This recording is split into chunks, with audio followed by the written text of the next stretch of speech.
Hey guys, what's going on? Chris Eckhart here, and today we were talking about mycorrhizal fungi and why we use it every year on our wheat seed that we are putting in the ground to grow for a crop that year.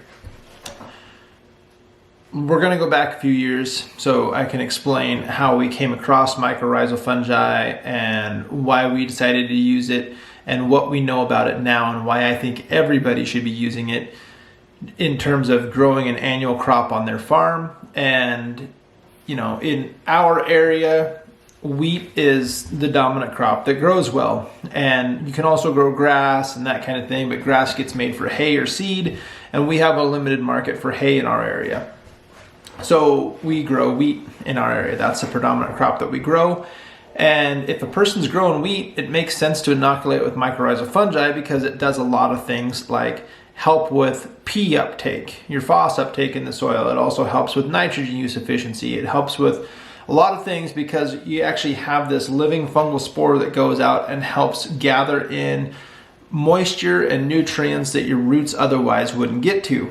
And it does that because it creates a symbiotic relationship with the plant, the host plant, which would be the wheat, and it does that by the plant taking photosynthesis and carbon dioxide and turning it into sugar for the fungus to be able to consume. And in exchange for that, the fungus gives the plant back NPK, moisture, and just it's this beautiful process that happens. Now, we didn't know that when we first started using it. We just saw, potential yield uptake and better drought tolerance. So we used this, experimental product at the time. Cool.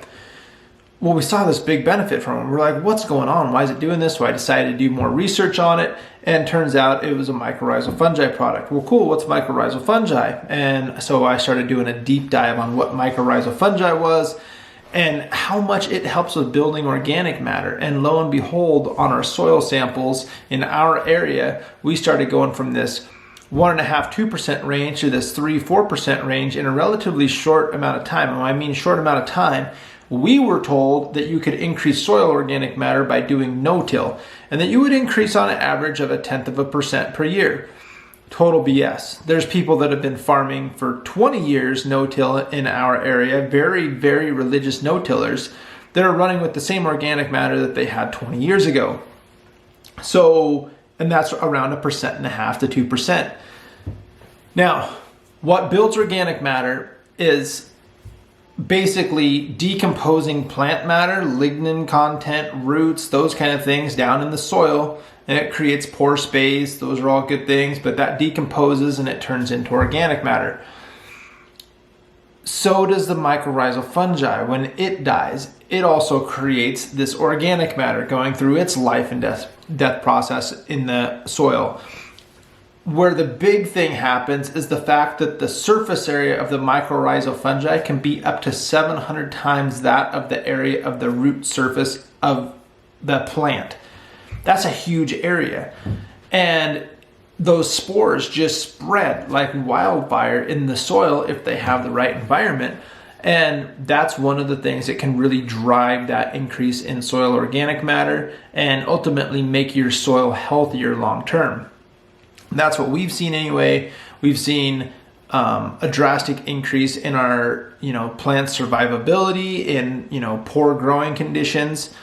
Those are great things. Also in the, phos availability, that the mycorrhizal fungi's ability to go and unlock P that is otherwise tied up that your plant roots can't access is phenomenal. So anyways, I just wanted to share this with you guys, our understanding of this and how it's benefited our farm. And I think if you took like just our region, for example, and everybody increased their soil organic matter 0.5% or 1%, what that would do for not just soil health but also water quality. Because when you have higher organic matter, you have more of a sponge to absorb water runoff, that kind of a thing.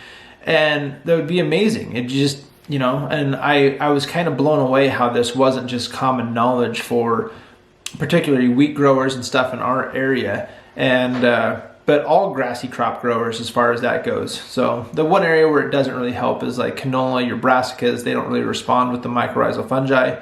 They probably can benefit from growing in higher organic matter soil, but as far as a direct relationship with the fungal population, canola is more in that weed area, and it likes that bacteria-dominated soil.